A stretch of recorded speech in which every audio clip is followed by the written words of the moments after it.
Olá, eu sou Lohane Martins e esse é o programa especial de saúde do Estúdio Tribuna Online, programa de entrevistas gravado no Tribuna Lab. Eu sou Camila Lima e este é o terceiro episódio da série especial sobre o sono. Camila, você é do time que acorda de bom humor ou é daqueles que não gostam de conversa pela manhã? Bom, depende de como eu durmo, né? Se eu durmo bem, aí eu acordo legal, acordo tranquila. Agora, se eu durmo mal, eu fico irritada, me dá dor de cabeça. Às vezes me dá até vontade de chorar, assim. Eu fico numa irritação que eu acredito que o sono de má qualidade, ele afeta bastante a minha saúde mental.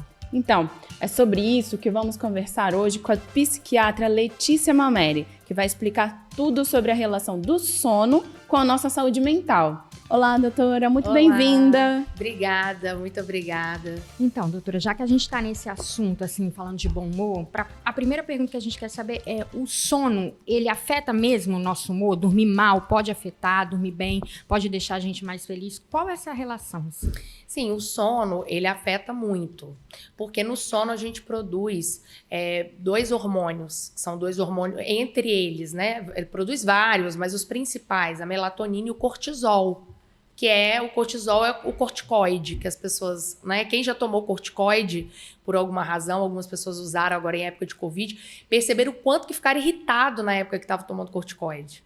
Então, o cortisol, ele é necessário para uma série de funções vitais nossas, mas ele tem que estar muito bem balanceado. Então, quando a gente tem essa alteração no sono, que os nossos hormônios ficam meio malucos, isso deixa tudo meio esquisito. Tá? Isso, Camila, quando a gente está falando de coisas transitórias. 1 dia, 2 dias.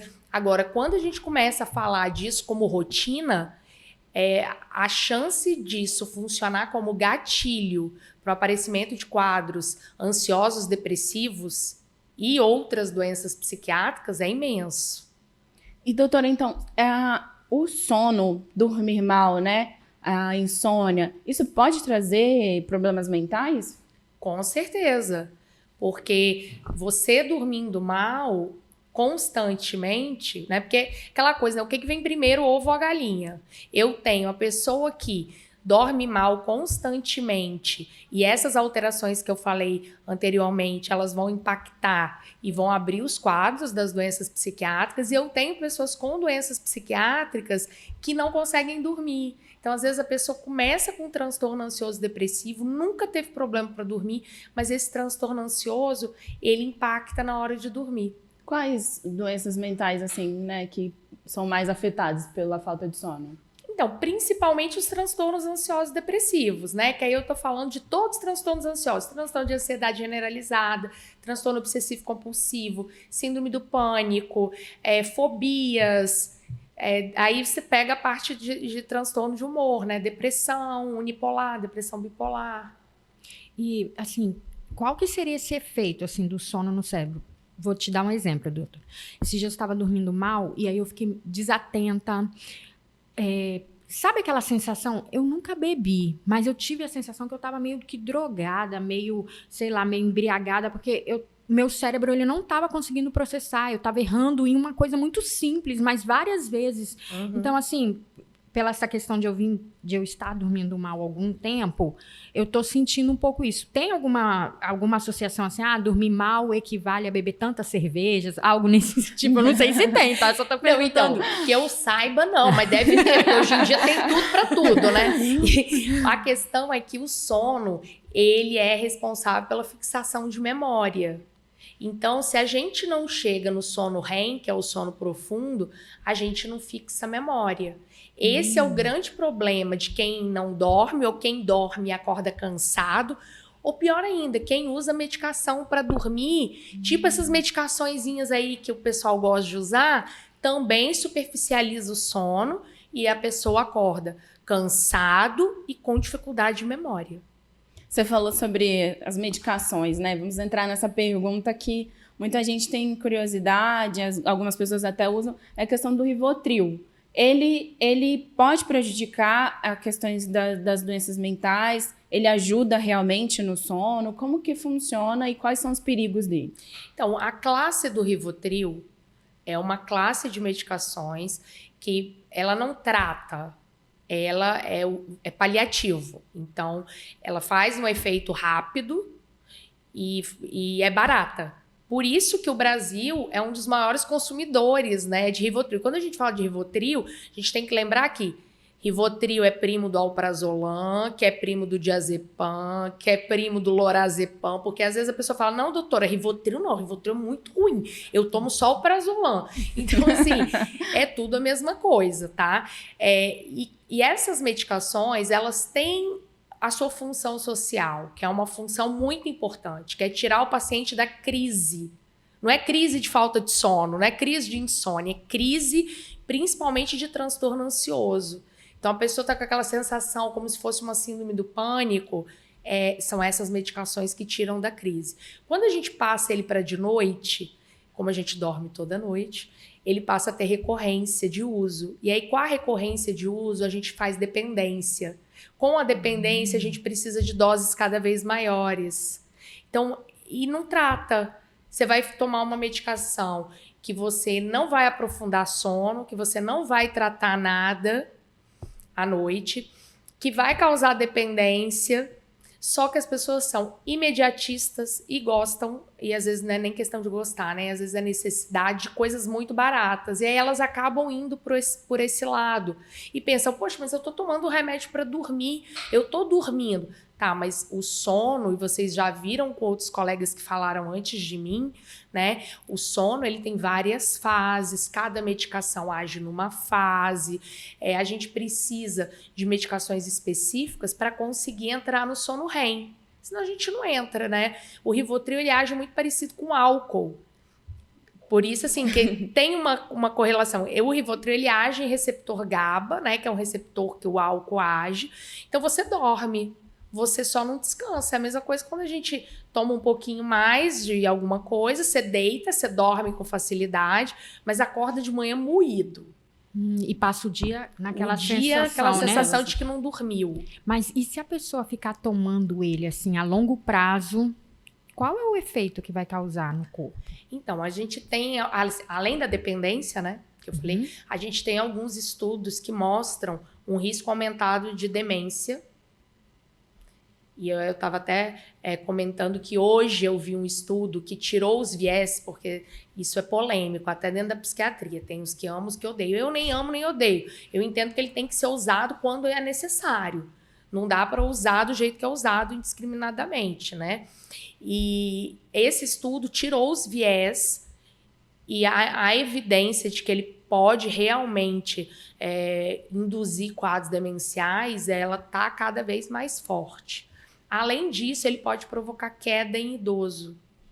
Porque fica sonolento, tonto, né? E idoso que se cai e quebra o fêmur é uma coisa muito séria, né? Acaba trazendo outros problemas, Outros né? problemas. Não resolve a insônia e acaba trazendo outros problemas. Né? Ele não é para insônia. Rivotril não é para insônia. Ele é para ser usado para crises de transtorno de ansiedade, principalmente. E, doutora, para quem está com esse problema, né? Quem já apresentou, por exemplo, a questão da irritabilidade que a gente estava comentando, essa falta de sono, só dormir resolve? Ou tem que fazer outros, tem que passar por um tratamento para resolver esses problemas, né, psicológicos que vêm com a questão da falta de sono? Precisa passar por um médico psiquiatra para ter uma avaliação do que pode ser que está influenciando isso. Então, por exemplo, no consultório eu atendo os pacientes, aí eu avalio e conforme for, eu peço a polissonografia, que é o exame que o médico do sono pede, e conforme for, eu encaminho para o médico do sono para fazer o tratamento conjunto. Então, eu começo um tratamento e encaminho para a gente fazer a equipe multidisciplinar, de tão complexo que é a questão do sono. Porque não adianta eu falar assim, não, é só dormir. Mas se a pessoa está com uma doença, ela não vai conseguir, porque ela não vai tratar a doença sozinha, né? A não ser que mude muitas características. Eu morava na cidade, num nível de estresse imenso, eu larguei tudo, fui para o interior, onde eu durmo quando o sol apaga e eu acordo quando o sol se põe. Então, aí você começa devagarinho a regular a melatonina, você começa a comer melhor, a fazer, às vezes, um pouco mais de atividade física. a viver num nível de estresse melhor. Aí é outra coisa. Agora, se a gente pensar no mesmo universo, eu tô no mesmo local, fazendo as mesmas coisas, não tem como a pessoa sair disso só dormindo. E nesse caso, que a gente está falando assim, muito ligado, né? Hoje a gente vê que a pandemia, as pessoas ficaram com mais problemas ainda. Se o brasileiro já tinha problema para dormir, com a pandemia, a coisa piorou. Quais as dicas que a senhora dá nessa situação, assim, de quem está enfrentando? Claro, tem que procurar um profissional, mas quais as dicas que as pessoas já podem colocar, assim, dentro de casa mesmo, né? Que está com uma certa dificuldade para dormir, está passando por algum problema ansioso, além de procurar um profissional, o que a senhora daria de dicas assim? A gente precisa organizar alguns itens de qualidade de vida que influenciam tanto na saúde mental como no próprio sono, né? Porque o sono, ele é um dos pilares da psiquiatria do estilo de vida. Então, a gente precisa entender os outros, né? Quais são os outros? Atividade física. O que a gente precisa de atividade física para a saúde mental? Tá? Não estou falando de perder peso, ficar sarado, nada disso. A gente precisa de 150 minutos de atividade física por semana.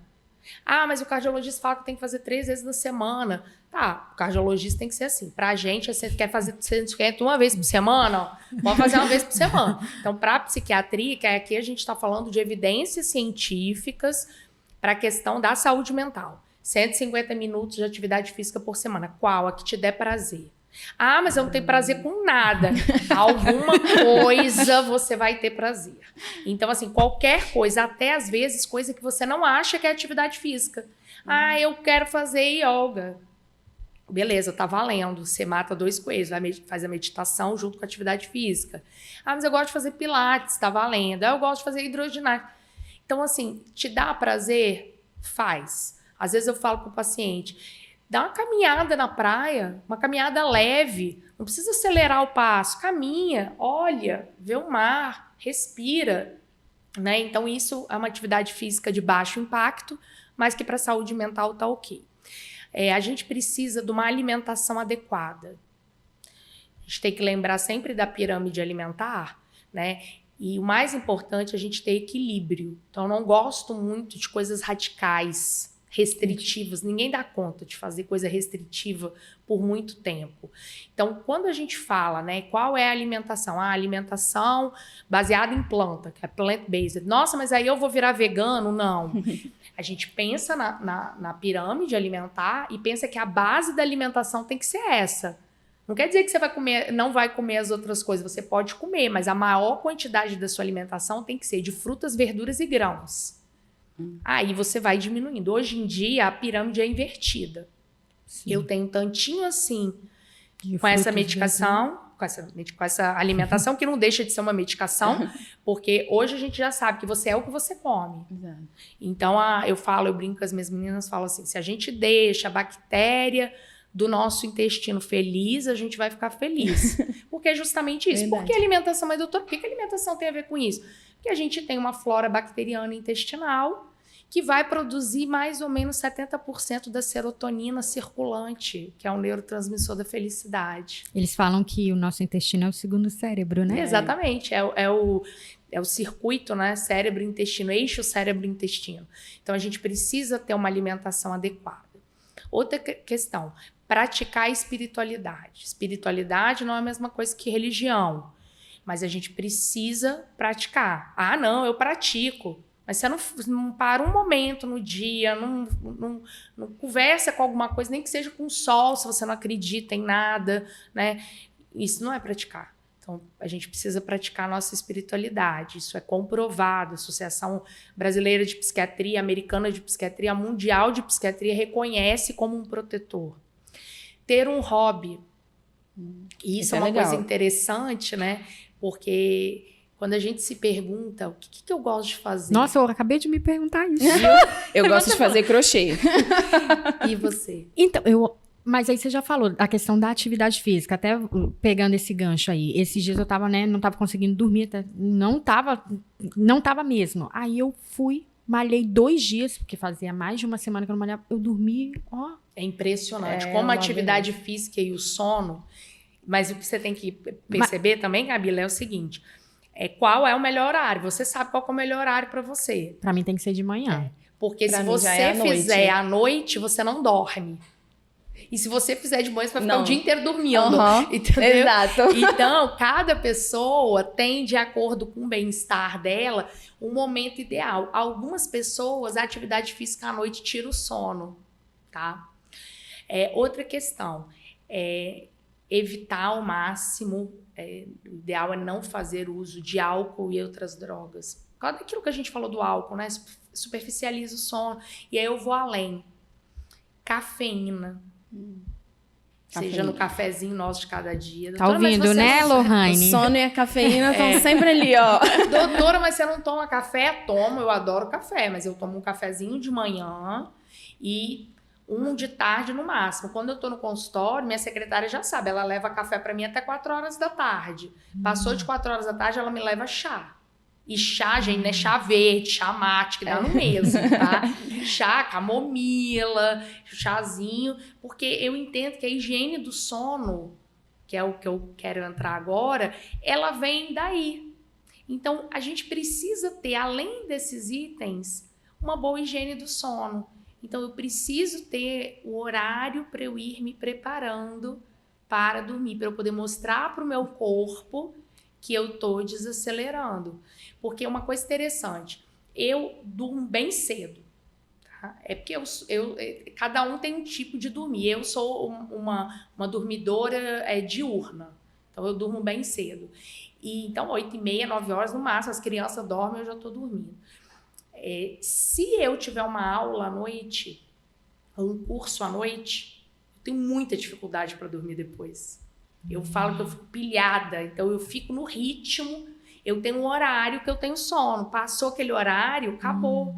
E muita gente briga com esse horário de sono, luta contra isso, e aí depois não consegue mais dormir. Aí passa. Então a gente precisa tomar um banho relaxante. Banho relaxante normalmente é um banho mais morno, mas você precisa de um ambiente mais frio para dormir. Quando está muito quente, o calor ele atrapalha um pouco. Luz, evitar a luz branca. Então, trocar as luzes para a luz amarela. A luz amarela é melhor. Evitar a tela, pelo menos uma meia hora antes do horário que você quer dormir. Ah, mas como que eu sei, né? O horário, né, que eu vou dormir? Eu falo sempre às pessoas, contar de trás para frente. Qual é o horário que você pode acordar? Ah, eu posso acordar às 6 horas da manhã. Conta 8 horas para trás. Você tem que dormir até umas 10 horas. Né? Principalmente se a gente vai pensar em fixar a memória, em crescer, em emagrecer, tá, galera?